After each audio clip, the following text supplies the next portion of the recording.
ఈరోజు అనంతపురం ప్రెస్ క్లబ్లో all India ప్రజా హక్కుల పోరాట సమితి 6వ దినం 8 సంవత్సరాలు పూర్తి చేసుకొని 9వ సంవత్సరంలోకి అడుగుపెట్టిన సందర్భంగా మేమందరము ఇక్కడికి వచ్చి ఆయనకి ప్రత్యేకంగా అభినందనలు తెలియజేస్తున్నాం. ఎందుకంటే ఇప్పుడున్న పరిస్థితుల్లో సంఘాలు నడపాలన్నా కుల సంఘాలు నడపాలన్నా ఎంతో కష్టంతో కూడుకున్న పని. ఆ విషయాలు ఇక్కడున్న వారందరికీ కూడా బాగా తెలుసు.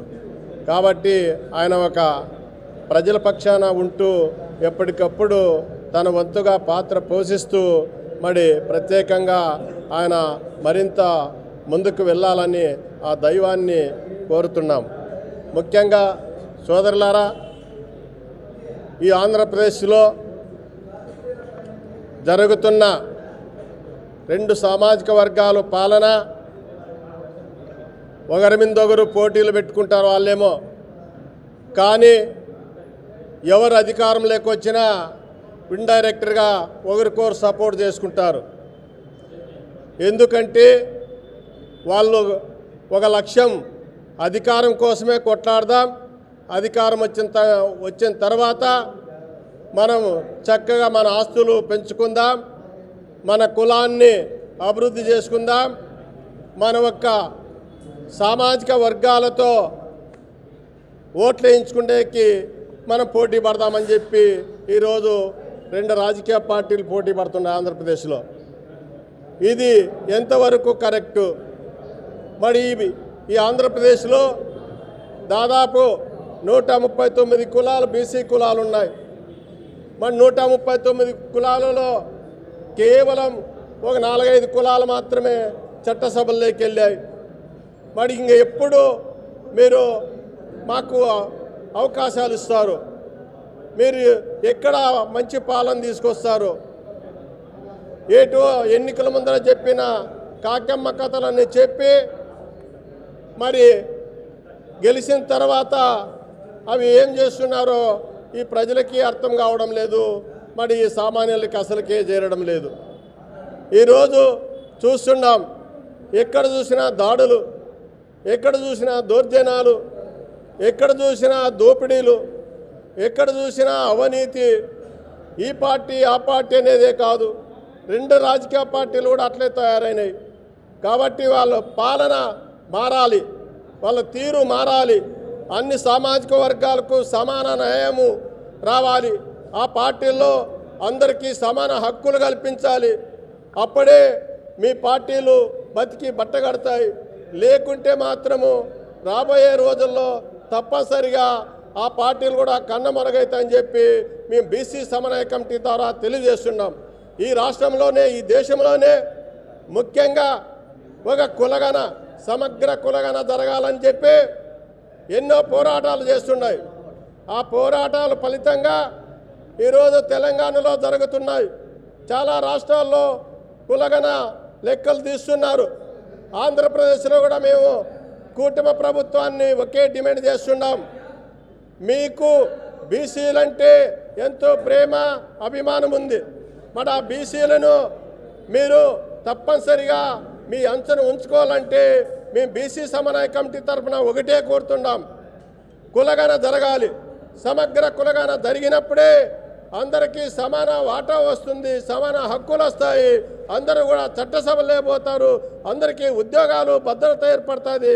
మరి అన్ని సామాజిక వర్గాలు కూడా సమానంగా రాజకీయంగా, ఆర్థికంగా ఎదగడానికి అవకాశం ఉంటుంది. కాబట్టి మేము బీసీ సమన్వయ కమిటీ తరఫున మా పోరాటము ఈ రాష్ట్రంలో 26 జిల్లాల్లో పోరాటం జరుగుతుంది. నిన్నే 2 రోజులు అవగాహన సదస్సు విజయవాడలో బ్రహ్మాండంగా ముగించుకొని నేను ఈరోజు 8 గంటలకు రావడం జరిగింది. కాబట్టి మీరు మారాలి, మీ తీరు మారాలి, మీ పాలన మారాలని చెప్పి మేము ఇప్పుడు కూడా సవయంగా మీకు తెలియజేస్తున్నాం. మీరే ఎక్కువ కాలం పాలించండి, కానీ ప్రజా హక్కులని, ప్రజలకు అవసరమైనవి తీసుకురావాలని చెప్పి కోరుతున్నాం. ప్రజల కోసం, ప్రజల హక్కుల కోసం స్థాపించడం జరిగింది. 8వ ఆవిర్భావ దినోత్సవాన్ని ఈరోజు అనంతపురం ప్రెస్ క్లబ్లో ఈరోజు భారీ జనంతో భారీ స్థాయిలో ఈరోజు వేడుకలను జరుపుకోవడం జరిగింది. 8వ ఆవిర్భావ దినోత్సవాన్ని జయప్రదం చేసిన ప్రతి ఒక్కరికి పేరు పేరున ఆల్ ఇండియా ప్రజా హక్కుల పోరాట సమితి తరఫున ధన్యవాదాలు తెలియజేసుకుంటున్నాము. ఎందుకంటే నేను పిలిచిన వెంటనే కాదనుకోకుండా అందరూ కూడా ఒక్క ఫోన్ కాల్తోనే అందరూ వచ్చి ఇక్కడ హాజరై ఈ మీటింగ్ జయప్రదం చేసిన ప్రతి ఒక్కరికి ధన్యవాదాలు తెలియజేసుకుంటున్నాం. ఇక్కడ వచ్చినటువంటి ఉద్యమ నాయకులకు, ప్రజా సంఘాల నాయకులకు, పేరు పేరున పెద్దవాళ్ళకి అందరికీ కూడా, మరి యువకులందరికీ కూడా ప్రత్యేకంగా ధన్యవాదాలు తెలియజేసుకుంటున్నాము. ఈరోజు ఎక్కడ చూసినా అన్యాయాలు జరుగుతూ ఉన్నాయి, ఎక్కడ చూసినా ఈరోజు అవినీతి అక్రమాలు జరుగుతూ ఉన్నాయి, ఎక్కడ చూసినా మహిళలపై దాడులు, దౌర్జన్యాలు జరుగుతున్నాయి. ఇవన్నిటినీ అరికట్టే విధంగా మనం అందరూ కూడా కలిసికట్టుగా పోరాడదాం.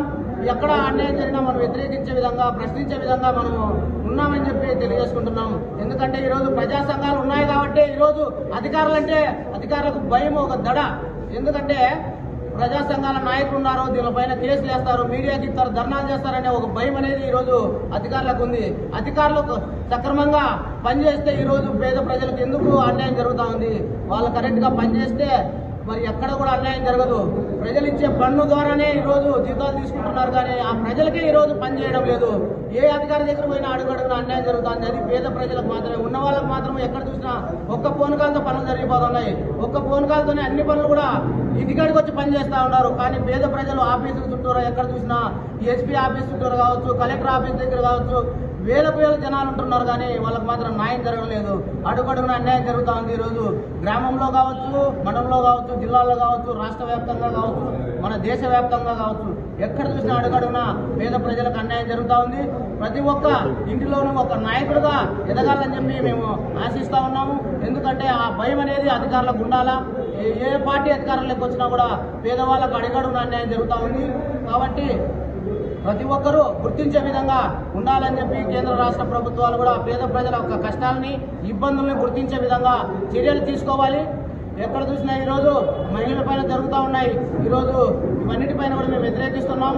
ఎస్సీ ఎస్టీ కార్పొరేషన్ నిధులు అన్ని కార్పొరేషన్లు కూడా వెంటనే మంజూరు చేయాలని చెప్పి మేము ఆల్ ఇండియా ప్రజా హక్కుల పోరాట సమితి తరఫున తెలియజేసుకుంటున్నాం. గవర్నమెంట్ హాస్టళ్లలో నాణ్యమైన భోజనం పిల్లలకు అందించాలి. ఇవన్నీ కూడా మేము కేంద్ర రాష్ట్ర ప్రభుత్వాలకి, సంబంధిత అధికారులకు కూడా డిమాండ్ చేస్తూ ఉన్నాము. లేని పక్షంలో మేము భారీ స్థాయిలో ఉద్యమించడానికి కూడా సిద్ధంగా ఉన్నాము. అలాగే ప్రైవేట్ స్కూళ్లలో అధిక ఫీజులు వసూలు చేస్తూ దౌర్జన్యం చేస్తూ ఉన్నారు. దానిపైన కూడా మేము వ్యతిరేకిస్తా ఉన్నాము. ప్రైవేట్ స్కూళ్ళన్నీ కూడా సీజ్ చేసే విధంగా మేము పోరాడతామని కూడా ఈ సందర్భంగా తెలియజేసుకుంటున్నాము. ఎందుకంటే పిల్లలను కూడా ఫీజు అడిగి ఈరోజు వేధిస్తూ ఉన్నారు. ఇది చాలా బాధాకరం. తెలుసుకుంటే బాగుంటుంది. దీనిపైన కూడా మేము వ్యతిరేకిస్తూ ఉన్నాము. అంతేకాకుండా ఈరోజు గవర్నమెంట్ అధికారులు, ఎంఆర్ఓలు ఎక్కడ పోయినా పేద రైతన్నలు ఆఫీస్ కాడికి వెళ్తే పాస్బుక్లు చేయమని, డీపారం చేయమని వెళ్తే ఒక పాస్బుక్కు 50,000 అడుగుతున్నారు. ఇది ఎంత మాత్రం కరెక్ట్? మీరు జీతాలు తీసుకోలేదా? ప్రభుత్వం జీతాలు ఇవ్వలేదా? ప్రజలు కట్టే పన్ను ద్వారా ఈరోజు జీతాలు తీసుకుంటున్నారు. 50,000 ఒక పాస్బుక్ అడుగుతున్నారు. మీకు సిగ్గుగా లేదా అని చెప్పి సందర్భంగా అడుగుతా ఉన్నాము. ఖచ్చితంగా పేద ప్రజలు ఫ్రీగా ఉచితంగా పాస్బుక్లు చేయాలి. ఉచితంగా ఈరోజు ఇళ్ల పాస్బుక్లు కానీ, డీపారం పాస్బుక్లు కానీ ఉచితంగా చేయాలి. ఎంఆర్ఓలు కానీ, కలెక్టర్ కానీ ₹1 తీసుకోకుండా మళ్ళీ పేద ప్రజలకు ఉచితంగా చేయాలని చెప్పి ఈ సందర్భంగా మీడియా సమక్షంలో, ప్రజల సమక్షంలో, ఈరోజు ప్రజానాయకుల సమక్షంలో కూడా తెలియజేసుకుంటూ ఈరోజు ఈ యొక్క 8వ ఆవిర్భావ దినోత్సవాన్ని జయప్రదం చేసిన ప్రతి ఒక్కరికి కూడా పేరు పేరున ధన్యవాదాలు తెలియజేసుకుంటూ, ఈ యొక్క అందరికీ కూడా ప్రేమపూర్వకంగా ధన్యవాదాలు తెలియజేసుకుంటూ జై హింద్, జై భారత్. మీడియా మిత్రులకు ప్రత్యేక ధన్యవాదాలు. ఈరోజు పిహెచ్పిఎస్ 8వ ఆవిర్భావ దినోత్సవ సందర్భంగా అతని ఆలోచన విధానం మాధవ్ అంటేనే ఒక ఫైర్. వాస్తవానికి మాధవ్ చేస్తున్నటువంటి కార్యక్రమాలు ప్రజా సంఘాలలో మా అందరికీ నచ్చినటువంటివే. ఈరోజు 8వ వార్షికోత్సవం సందర్భంగా ఆయన ఏదైతే డాక్టర్ బాబాసాహెబ్ అంబేద్కర్ గారు రాజ్యాంగం ఇచ్చారో ఆ రాజ్యాంగాన్ని కట్టుబడి ఎస్సీ ఎస్టీ బీసీ మైనార్టీలు పూర్తి స్థాయి అధికారంలోకి రావాలి, వాళ్ళ హక్కులు పూర్తి స్థాయి అందరూ పొందాలి అనే విధంగా అనంతపురంలోనే రాష్ట్ర వ్యాప్తంగా జాతీయ స్థాయిలో పనిచేస్తున్నాడు. మాధవ ఈయన చేసేటటువంటి కార్యక్రమాలకు పూర్తి స్థాయి ప్రజా సంఘాల తరఫున మేము అతనికి సపోర్ట్ చేయడమే కాకుండా ఎస్సీ ఎస్టీ బీసీ మైనార్టీ హక్కులు, అదేవిధంగా మహిళా హక్కులు, బాలల హక్కుల మీద కూడా ఎన్నో విద్య వైద్య కోసం ఆయన చేసేటటువంటి కృషి, ప్రతి సామాన్యుడు చదువుకోవాలి, నిరుపేద కూడా పూర్తి స్థాయి చదువుకొని అతనికి విద్య రావాలి, ఎవరి హక్కులు వాళ్ళు స్వతంత్రంగా అనుభవించాలనే విధంగా చేస్తున్నాడు. కాబట్టి ఈరోజు ఆయనకు ప్రత్యేకమైన అభినందనలతో ఆయన సంస్థ ఇంకా ఉన్నత స్థాయికి ఎదిగి జాతీయ స్థాయిలో పేరు రావాలని చెప్పి మాధవ గారికి, ఆ కమిటీ వారికి, అదేవిధంగా మీడియా మిత్రులకు ప్రత్యేకమైన ధన్యవాదాలతో అందరూ బాగుండాలి, అందులో నేనుండాలి, నాతో పాటు మీరు ఉండాలి. జై హింద్. అందరికీ నమస్కారం. ఈరోజు